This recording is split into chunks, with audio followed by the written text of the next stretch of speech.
नमस्कार, आप देख रहे हैं प्राइम टाइम। मैं हूं आपके साथ सुहेल खान। शुरुआत करेंगे सियासी खबर के साथ। अपने नेताओं से सीखना और सिर्फ सीखना ही नहीं, उसको अमल में भी लाना भारतीय जनता पार्टी की खासियत रही है। कुशाभाऊ ठाकरे की जन्म शताब्दी समारोह के मंच से नेताओं ने जिस तरह की बातें कहीं, वो सब नेता कम और कुशाभाऊ ठाकरे के लायक स्टूडेंट ज्यादा नजर आए। संकल्प, संगठन और सरकार दोनों को आइडियल बनाने, योजना, जन्म शताब्दी वर्ष का जो ध्येय वाक्य है कि संगठन गढ़े चलो, कमियों पर नजर, परिवार के मुखिया की हैसियत से किस प्रकार काम करना चाहिए, ये हमने सीखा है तो ठाकरे जी से। कुशाभाऊ ठाकरे के जन्म शताब्दी समारोह में मंच से बीजेपी के दिग्गजों की तरफ से कही गई बातों से पार्टी की लाइन को अच्छे से समझा जा सकता है। कुशाभाऊ जन्म शताब्दी वर्ष के बहाने एमपी में बीजेपी अपने आप को पूरी तरह कसने की तैयारी में है। जमीनी कार्यकर्ताओं के जहन में पार्टी के विचार को स्थापित करने की कवायद और नई पीढ़ी को पार्टी से जोड़ने के संकेत प्रदेश अध्यक्ष वीडी शर्मा ने दिए।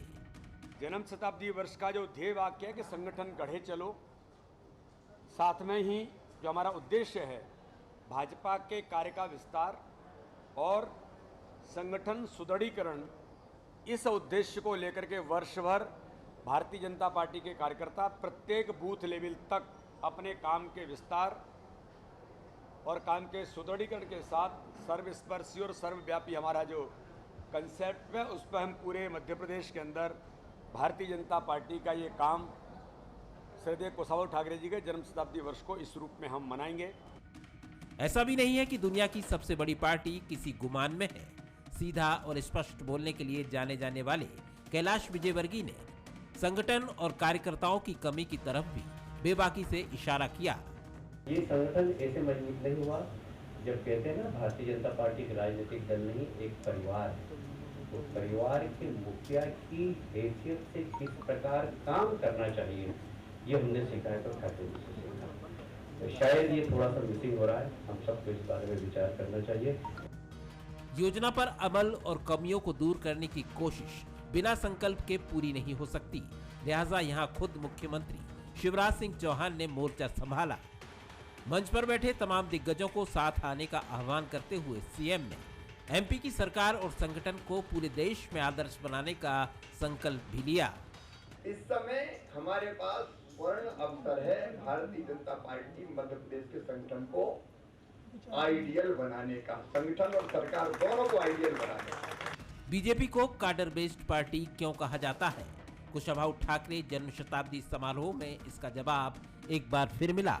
योजना बनाना, कमियों पर नजर रखना और लक्ष्य को पाने का संकल्प लेना, बीजेपी के ये सूत्र कांग्रेस को भी सीखने होंगे यदि उसे मुकाबले में बना रहना है तो। आकाश शर्मा, बंसल न्यूज, भोपाल। और अब बात करेंगे कांग्रेस की। मध्य प्रदेश के पूर्व मुख्यमंत्री कमलनाथ ने कभी गौ संरक्षण अभियान शुरू किया था, जिसे आगे बढ़ाने की जिम्मेदारी अब महिला कांग्रेस को दी गई है। जन्माष्टमी के मौके पर पूरे प्रदेश में एक साथ गौ संरक्षण अभियान की शुरुआत की गई। इस अभियान के तहत महिला कांग्रेस की पदाधिकारियों ने गौशाला पहुंचकर गौ संरक्षण का संकल्प लिया। देखिए खास रिपोर्ट। बीजेपी का हार्ड हिंदुत्व बनाम कांग्रेस का सॉफ्ट हिंदुत्व वाला कार्ड अब भी सियासी मार्केट में है। पूर्व मुख्यमंत्री कमलनाथ के गौ संरक्षण अभियान को अब महिला कांग्रेस ने आगे बढ़ाने का फैसला किया है। जन्माष्टमी के मौके पर मध्य प्रदेश में गौ पूजा से इसकी शुरुआत की गई। महिला कांग्रेस की प्रदेश अध्यक्ष अर्चना जायसवाल ने गायों को तिलक लगाकर उनकी पूजा की। गायों को गुड़ और चारा खिलाकर सभी को गौ रक्षा का संकल्प दिलाया। आदरणीय कमलनाथ जी ने गौ माता के लिए कई गौशाला भी खुलवाई थी। उसी काम को हम लोग आगे बढ़ाते हुए आज हम कृष्ण जन्माष्टमी मनाते हुए गौओं की सुरक्षा के लिए, संवर्धन के लिए आज उनकी पूजन अर्चन करके पूरे प्रदेश भर में आज हमारी महिलाएं जो है गौ की पूजा, गौ माता की पूजन करने जा रही हैं। लेकिन बीजेपी कांग्रेस के गौ संरक्षण अभियान को नौटंकी बता रही है। कैबिनेट मंत्री तुलसी सिलावट ने इस मामले में कांग्रेस पर निशाना साधा है। ये हमारा गौ माता एक माँ के रूप में हम उसको देखते हैं। मैं आज कमल किशोर नागर जी से मिल के आ रहा हूँ उनका जन्मदिन था, जन्माष्टमी में, मैं उन्हें बधाई दे के आ रहा हूँ। और जो गौशाला है मेरे चितौड़ा में, सावेर में, गौ माता के दर्शन किए। हमारा संकल्प है मध्य प्रदेश की भारतीय जनता पार्टी की सरकार का, मुख्यमंत्री शिवराज जी का, देश में भारतीय जनता पार्टी की सरकार है जिसका नेतृत्व हमारे मोदी जी करते हैं, पूरा देश जानता, प्रदेश जानता है।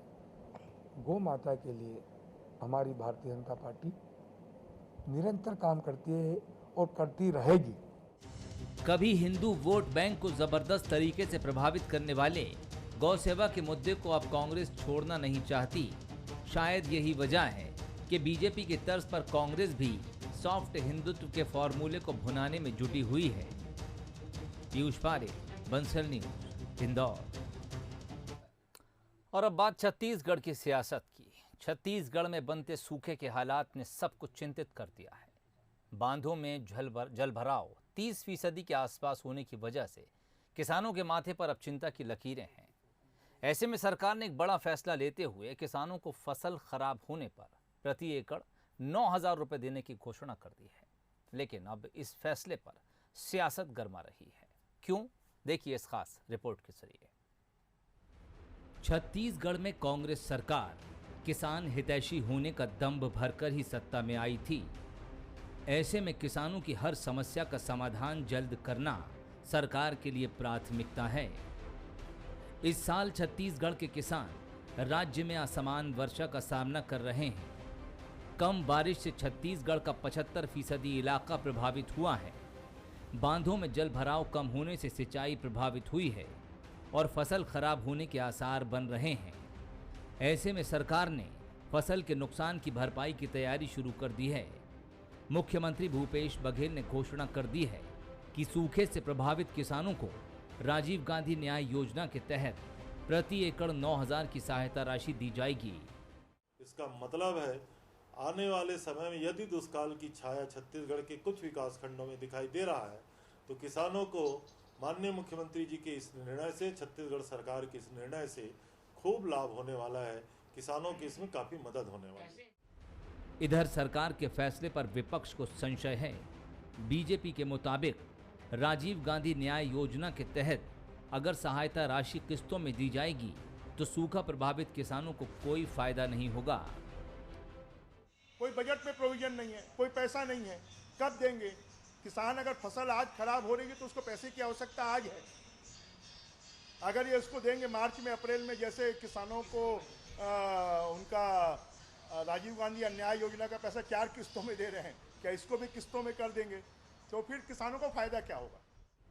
फिलहाल सरकार इस कोशिश में है कि सूखे का असर किसानों की फसल पर पड़े, उसके पहले राहत का मरहम लगा दिया जाए। लेकिन 9,000 रुपये प्रति एकड़ किस तरह किसानों में बंटेगा, इसको लेकर संशय बना हुआ है। अगर ये राशि भी किस्तों में दी जाती है तो इसे फौरी तौर पर राहत नहीं कहा जा सकता। इसी आधार पर विपक्ष भी सरकार के फैसले पर उंगली उठा रहा है। मोहन तिवारी, बंसल न्यूज, रायपुर। सागर के एक परिवार के लिए खुशी की खबर है। पाकिस्तान की जेल से प्रहलाद नाम के शख्स को रिहा कर दिया गया है। प्रहलाद रिहा होकर अटारी बाघा बॉर्डर पहुंचे। ये वही शख्स हैं जो 23 साल पहले सागर में अपने घर से लापता हुए थे। लापता होने के बाद कोई नहीं जानता था कि प्रहलाद कहाँ हैं, लेकिन वो पाकिस्तान पहुंच गए थे। इसके बाद पाकिस्तान पुलिस ने उन्हें जेल में बंद कर दिया था। 2014 में परिवार को पुलिस की तरफ से ये जानकारी मिली कि उनके घर का सदस्य प्रहलाद पाकिस्तान की एक जेल में बंद है। उसके बाद कागजी कार्रवाई शुरू हुई और अब 33 साल की उम्र में लापता प्रहलाद 56 साल की उम्र पूरी कर अपने वतन वापस लौट आए हैं। कानूनी प्रक्रिया पूरी की जाएगी अटारी बाघा बॉर्डर पर और उसके बाद प्रहलाद को सागर लाया जाएगा। उम्मीद है मंगलवार तक प्रहलाद अपने घर पहुंच जाएंगे। तस्वीरें उस समय के सामने आई हैं जब वो अटारी बाघा बॉर्डर पर पुलिस के हवाले उन्हें किया गया। यहाँ पर उनको लेने के लिए उनके भाई भी पहुंचे थे। सागर से पुलिस भी प्रहलाद को लेने के लिए पहुंची हुई थी। कानूनी प्रक्रिया है, कागजी कार्रवाई पूरी होगी, उसके बाद प्रहलाद सागर में अपने घर लौटेंगे। और भारत के लिए एक और अचीवमेंट का दिन है। टोक्यो पैरालंपिक में भारतीय एथलीट्स ने शानदार प्रदर्शन किया।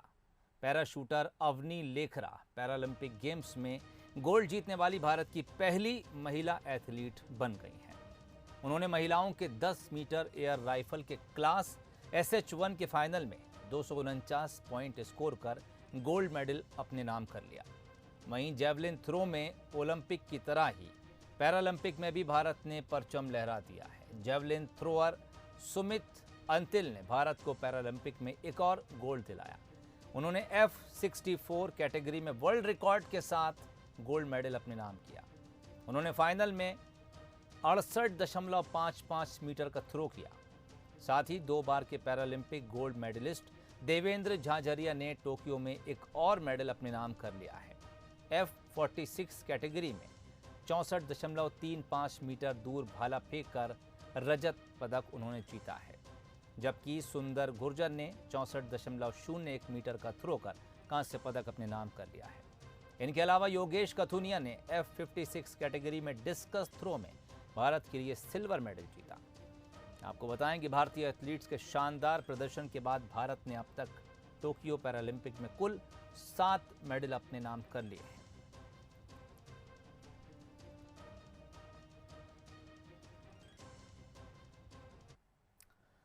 देश भर में जन्माष्टमी का त्यौहार मनाया जा रहा है, लेकिन कश्मीरी पंडितों के लिए इस बार की जन्माष्टमी कुछ खास है।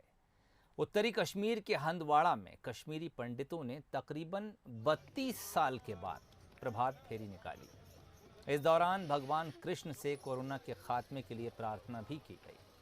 वहीं श्रीनगर के लाल चौक में भी जन्माष्टमी का सेलिब्रेशन जोरदार तरीके से हुआ। यहाँ लोगों ने नाचते गाते हुए कान्हा के जन्म की खुशियां मनाई। हंदवाड़ा में इससे पहले 1989 में जन्माष्टमी का कार्यक्रम आयोजित किया गया था।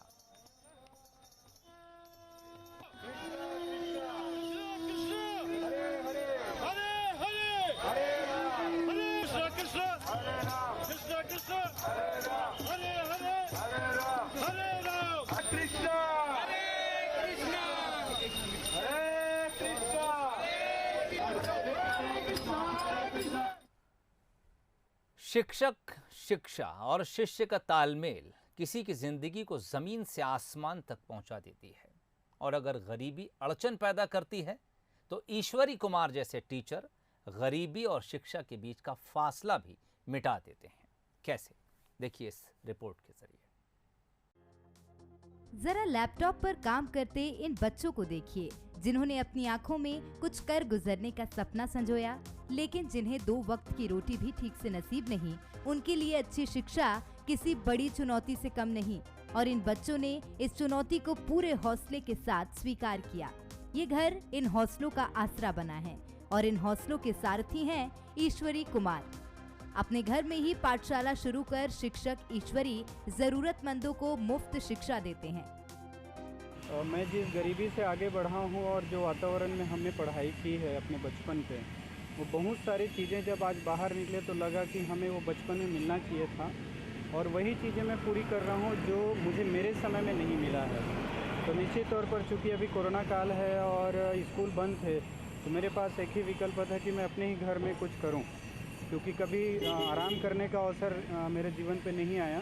तो मैंने इस आराम करने के ही बीच के जगह को बच्चों के लिए पूरा एक अवसर बना दिया और घर को ही पाठशाला बना दिया। इस फरिश्ते ने अपनी आधे से ज्यादा कमाई शिक्षा का अलग जगाने के लिए कुर्बान की है। ईश्वरी जिले से लेकर प्रदेश और राष्ट्रीय पुरस्कारों से सम्मानित हो चुके हैं। वो अंतर्राष्ट्रीय स्तर पर देश का प्रतिनिधित्व भी कर चुके हैं। ईश्वरी कुमार सिन्हा लगातार 12 सालों से बच्चों को पढ़ाने का काम कर रहे हैं। मैं 2008-9 से आया हूँ स्कूल में। हमारी दर्ज संख्या बहुत बृहद है, और उस समय चूँकि हाईवे में स्कूल होने के कारण बहुत सारी चुनौतियाँ जो हमें मिली, तो वहाँ से टेक्नोलॉजी का उपयोग शुरू किया, और शासन के जो अनुदान आते हैं स्कूल के संसाधन और उनके अन्य चीज़ों के लिए, वो हमारे स्कूल में ही खपत हो जाते हैं। अभी तक मेरे पास कोई लिखित डेटा तो नहीं, लेकिन 7-8 लाख रुपया मेरे खुद के लग चुके हैं। ईश्वरी कुमार सिन्हा के संबंध में बताना चाहूँगा, वो व्यक्तिगत रुचि लेकर बच्चों को पढ़ाते हैं, और तकनीकी ज्ञान उनको खुद भी है, और बच्चों को, उनके पालक को और स्थानीय जनप्रतिनिधियों के साथ मिलकर समर कैंप भी चलाते हैं और समय समय पर अपने समय निकाल कर बच्चों को शिक्षा देते हैं और एक एग्ज़ाम्पल है ज़िले के लिए। और मेरे ख्याल से उनके इस प्रयास से बच्चों को काफ़ी बच्चों के मानसिक विकास और पढ़ाई में उनका काफ़ी योगदान रहेगा।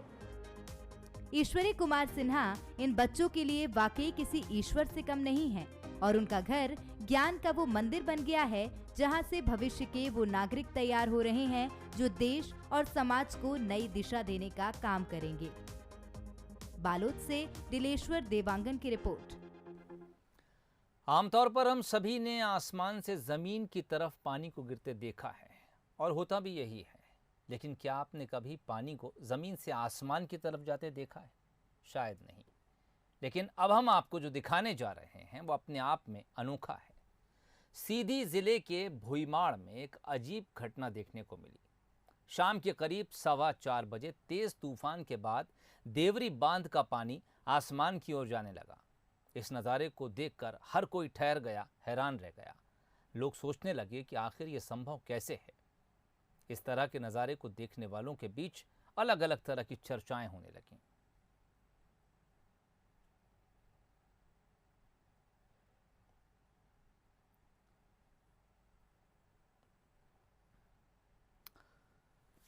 तो सीधी के इन अद्भुत नज़ारों के बीच ही बुलेटिन में अब विदाई का समय।